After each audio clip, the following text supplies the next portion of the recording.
अनाथ पिंडक श्री श्रावस्ती एक धनवान सेठ था। श्रावस्ती भगवान बुद्ध के जीवन काल में एक बड़ी समुद्री नगरी थी।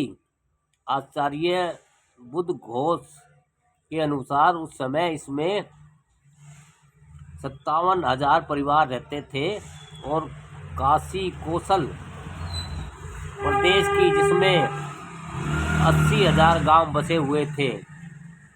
यह सबसे बड़ी नगरी समझी जाती थी, इसलिए कोसल नरेश प्रसेनजित ने इसे अपनी राजधानी बनाया था। दूर दूर के सौदागर श्रावस्ती के बाजारों में आकर पूछते, यहाँ एक सामान है कि भंड अस्तित्व, तो उन्हें उत्तर मिलता, सभी कुछ है, सभ्य अस्तित्व। इसी उत्तर के आधार पर इस नगर का नाम श्रावस्ती सभ्य अस्ति पड़ा। एक किंवदंती भी है कि श्रावस्त नामक मुनि के यहाँ रहने के कारण इस नगर का नाम श्रावस्ती पड़ा। श्रावस्ती अचिरवती नदी के किनारे बसी हुई थी। साकेत यहाँ से करीब 18 मील, राजगृह दक्षिण पूर्व में 135 मील, संकास्य नगर 90 मील और तक्षशिला 441 मील पर स्थित थे। एक सड़क श्रावस्ती से वैशाली होती हुई राजगृह जाती थी। इसी सड़क पर कपिलवस्तु, कुशीनारा, पावा और भोगनगर आदि शहर बसे हुए थे।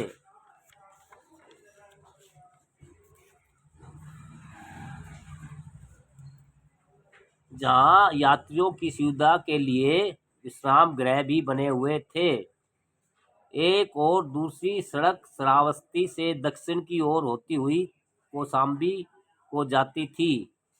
श्री श्रावस्ती और साकेत के बीच में तोरणवस्तु नामक नगर स्थित था। भगवान बुद्ध के समय में भारत में 6 प्रसिद्ध नगरों का वर्णन मिलता है। उन्हीं में से एक श्रावस्ती भी थी। अन्य 5 प्रसिद्ध नगर थे चंपा, राजगृह, साकेत, कौशाम्बी, वाराणसी। तथागत के यहाँ बहुत काल तक रहने का सौभाग्य श्रावस्ती को मिला था। इसी प्रसंग में अनाथ पिंडक भी हमारी स्मृति का विषय बन गया है। अनाथ पिंडक कुल से वैश्य, पेशे से व्यापारी और गुण स्वभाव से विरक्त महापुरुष था। श्रावस्ती के चारों ओर दूर दूर तक उसका कारोबार फैला था। काशी प्रवेश भी उसका एक गांव था, जहां से वह मुनिमों की सहायता से व्यापार करता था। अनाथ पिंडक का वास्तविक नाम सुदत्त था। अनाथ स्त्री पुरुषों को भोजन पिंड देने और उनके जीवन की व्यवस्था करने के कारण यह अनाथ पिंडक कहलाता था। अनाथ पिंडक की भार्या का नाम पुण्यलक्षणा था, जो राजगृह के नगर सेठ की बहन थी।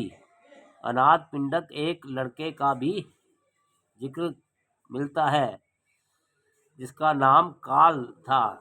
अनाथ पिंडक के 3 लड़कियां भी थी, जिनके नाम थे महासुभद्रा, चूल सुभद्रा और सुमना। पहली 2 लड़कियां विवाह होने के पश्चात अपने अपने पतियों के घर चली गई। तीसरी लड़की सुमना उपयुक्त वर न मिलने के कारण शोक संतप्त होकर मर गई।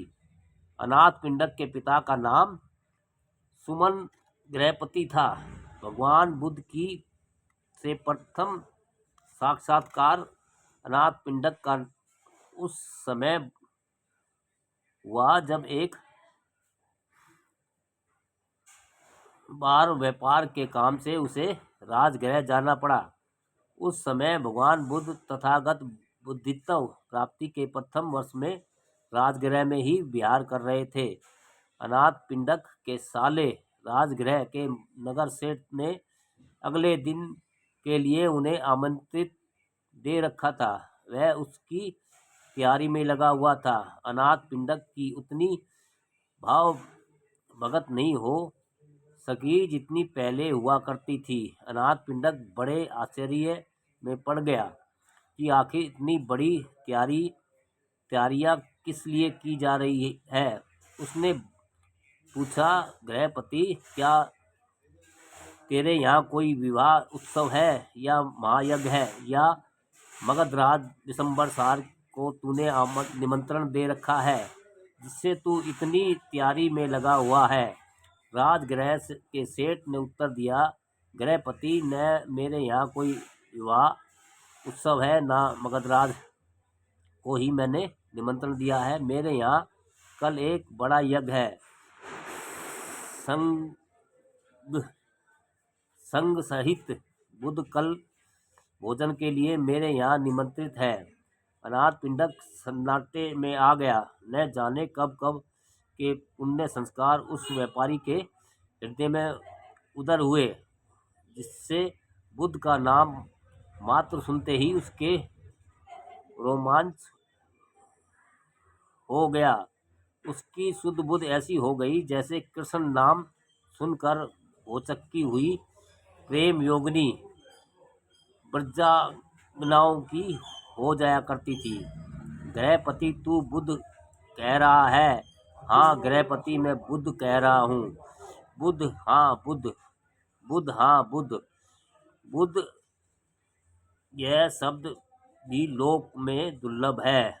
गृहपति, क्या इस समय उन पुण्य पुरुष बुद्ध के दर्शनों के लिए जाया जा सकता है? गृहपति ने, वह समय उन भगवान सम्यक संबुद्ध के पास जाने का नहीं है। इच्छा न रखते हुए भी अनाथ पिंडक यह सोचकर कि अब कल ही भगवान बुद्ध के दर्शनों के लिए जाऊंगा, सो रहा, किंतु उसका संवेग बहुत तीव्र हो रहा था। बुद्ध, यह शब्द उसके सारे मनोविज्ञान को उत्तेजित कर रहा था। रात को सवेरा समझ 3 बार उठा। इतनी व्याकुलता उसे उस समय बुद्ध दर्शनों की हो रही थी, रात के अंधेरे में ही चल दिया। रास्ते में उसे कुछ डर भी मालूम हुआ, जिससे एक बार उसने लौटने का मन में विचार किया, किंतु अंतर्नाद रूपी सहायक यक्ष उससे कह रहा था, अनाथ पिंडक, सो हाथी घोड़े, सो खच्चरों के रथ, मणि कुंडल पहने 100,000 कन्याएं भी एक पद के कथन के 16वें भाग के मूल्य के बराबर नहीं है। चल गृहपति चल, आगे बढ़ना ही श्रेयस्कर है, लौटना नहीं। गृहपति के बढ़ कर देखा कि आगे सम्यक संबुद्ध उषा के शीतल पवन में इधर उधर घूम रहे हैं। रामांजलि की। भगवान टहलने की जगह से नीचे उतर आए। आओ सुदत्त, कहकर अनाथ पिंडक को बुलाया। यह सुनकर कि तथागत मुझे मेरे नाम से बुला रहे हैं, अनाथ पिंडक की बड़ी प्रसन्नता हुई। वह भगवान के पैरों में लिपट गए। भगवान उस रात चौड़े में पत्ते पर सोए थे। बड़ी आत्मीयता पूर्वक सृष्टि ने पूछा, बनते भगवान की नींद तो सुख से आई? भगवान का उत्तर था, निर्वाण प्राप्त ब्राह्मण सदा सुख से सोता है, क्योंकि वह शीतल और दोष रहित हो काम वासना में लिप्त नहीं होता, सारों आसक्तियों को हटाकर हृदय से भय को दूर कर चित्त की शांति को प्राप्त कर उपशांत हो वह सुख से सोता है। यही भगवान का अनाथ पिंडक के प्रति प्रथम उपदेश था। अनाथ पिंडक को श्रद्धा उत्पन्न हुई। वह गृहस्थ शिष्य उपासक दीक्षित हुआ। राजगृह लौट कर अनाथ पिंडक ने अपने खर्चे से भोजन तैयार करवाकर सच सहित बुद्ध को निमंत्रित किया। मगध राज विशंबर सार्थक ने, जिसके साथ अनाथ पिंडक के प्राय समानता के ही संबंध थे, इस विषय में उसकी सहायता करने के लिए कहा, किंतु श्रेष्ठी ने सब काम अपने ही हाथों से किया। भोजन भी उसने अपने हाथों से ही परोसा। भोजनाउपरांत उसने भगवान से प्रार्थना की, बनते अच्छा हो यदि भिक्षुक संघ के साथ भगवान श्रावस्ती में वर्षावास करना स्वीकार करें। भगवान ने मौन से संस्कृति देते हुए कहा, गृहपति तथागत एकांत शून्य स्थान में अभिरमणा करते हैं। समझ गया भगवान, जान गया सुगत, श्रावंत श्रेष्ठी का उत्तर था। राजगृह में अपना कार्य समाप्त कर अनाथ पिंडक श्रावस्ती चला गया। रास्ते भर वह इसी आनंद की अनुभूति में विभोर होता गया। लोक में बुद्ध उत्पन्न हो गए हैं, उन भगवान को मैंने निमंत्रित किया है, वे इस मार्ग से आएंगे। रास्ते में वह जगह जगह बगीचे, कुएं आदि बनवाता गया, ताकि आते हुए तथागत और उसके शिष्य को कष्ट न हो। आदित्य बच्चों, जिसके वचनों का सब आदर करें, तो वह था ही। जो जो आज्ञा जिसको देता गया, उसने वही कार्य पूरा किया। श्रावस्ती पहुंचकर उसने ऐसे स्थान की खोज आरंभ की जो तथागत के निवास के लिए अनुकूल हो। उसे राजकुमार जैत का उद्यान इसके लिए उपयुक्त जान पड़ा। वह न शहर से बहुत दूर था, न अधिक समीप। जो लोग वहां जाना चाहते आसानी से जा सकते थे। रात्रि में वह स्थान एकांत रहता और ध्यान के योग था। राजकुमार जेठ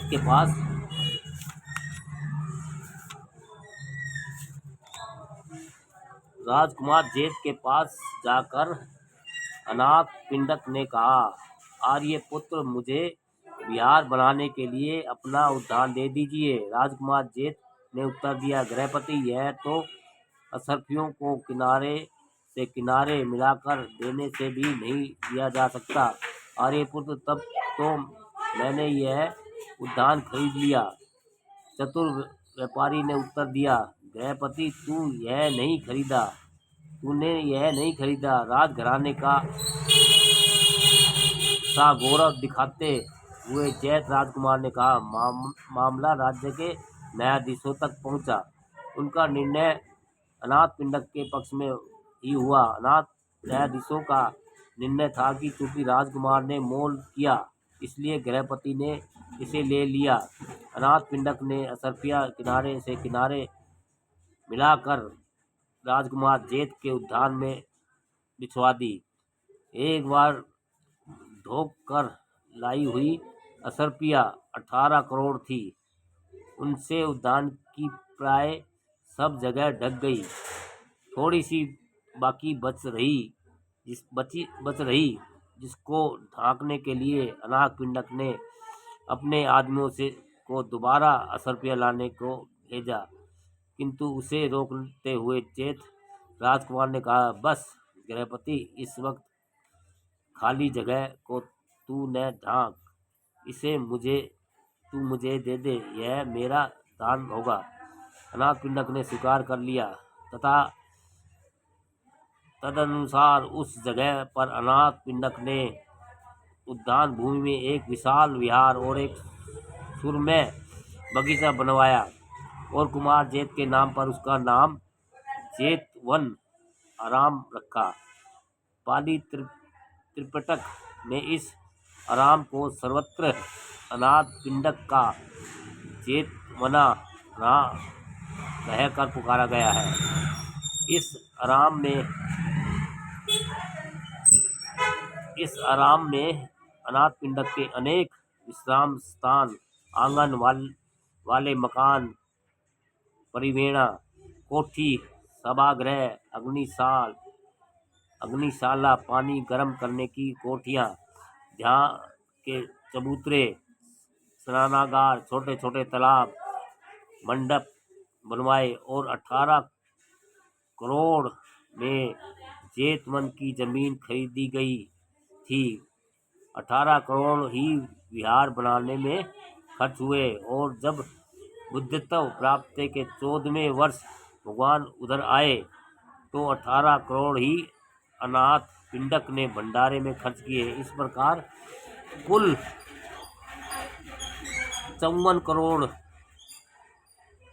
जेतवनाराम पर खर्च हुए। भगवान बुद्ध की प्रेरणा से उसने इसे बुद्ध संघ के लिए समर्पित कर दिया। बौद्ध धर्म के इतिहास में जेतवनाराम का एक महत्वपूर्ण स्थान है। बुद्धित्व प्राप्ति के बाद 20 वर्ष तक तो भगवान बुद्ध अनेकों स्थानों में वर्षावास करते रहे, किंतु 21वें वर्ष से लेकर 40वें वर्ष तक लगातार श्रावस्ती में ही अपने वर्षावास उन्होंने किए। सिर्फ अपना 45वां वर्षावास, जो उनका अंतिम वर्षावास था, उन्होंने वैशाली में आवश्यक बताया। मध्यम निकाय में भगवान के द्वारा उपदिष्ट 150 सुत है, उनसे 65 अकेले जेतवनाराम में ही दिए गए। इसी प्रकार संयुक्त और अंगुत्तर निकायों के भी अधिकार उपदेश जेतवन में दिए गए। विनय पिटक के तो 300 शिक्षा पदों में से 294 श्रावस्ती में ही प्रज्ञात किए गए। श्रावस्ती में यद्यपि भगवान का प्रथम निवास स्थान जेतवनाराम ही था, किंतु वहीं पर कुछ अन्य विहार भी थे जो बुद्ध संघ के लिए अन्य व्यक्तियों ने बनवाए थे। जेतवनाराम के ठीक पीछे राजा प्रसेनजित का बनाया हुआ राजा के द्वारा बनाया हुआ आराम था, जो भिक्षुणियों के लिए था। श्रावस्ती में ही विशाखा मृगा माता ने 29 करोड़ की लागत से पूर्वाराम नामक विहार बनवाया था, जो 9 माह में बनकर तैयार हुआ था और 2 मंजिला था। भगवान ने कुल 25 वर्षावास,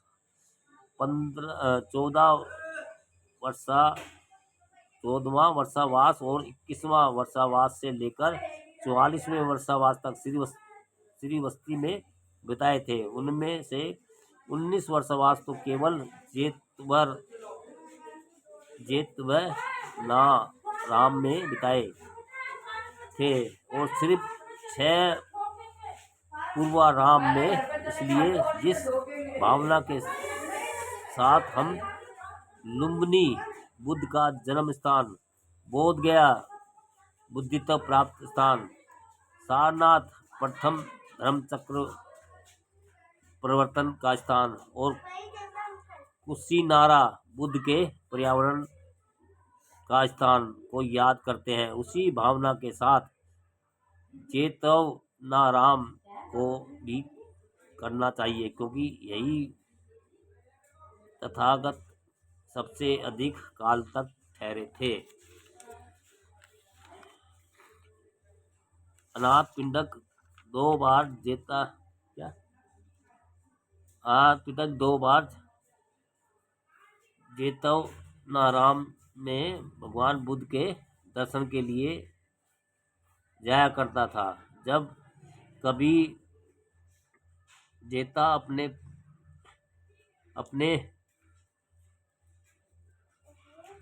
कितने दोस्तों ये और आगे रहता है, अभी थोड़ा इसका भी तो काफ़ी लंबी है।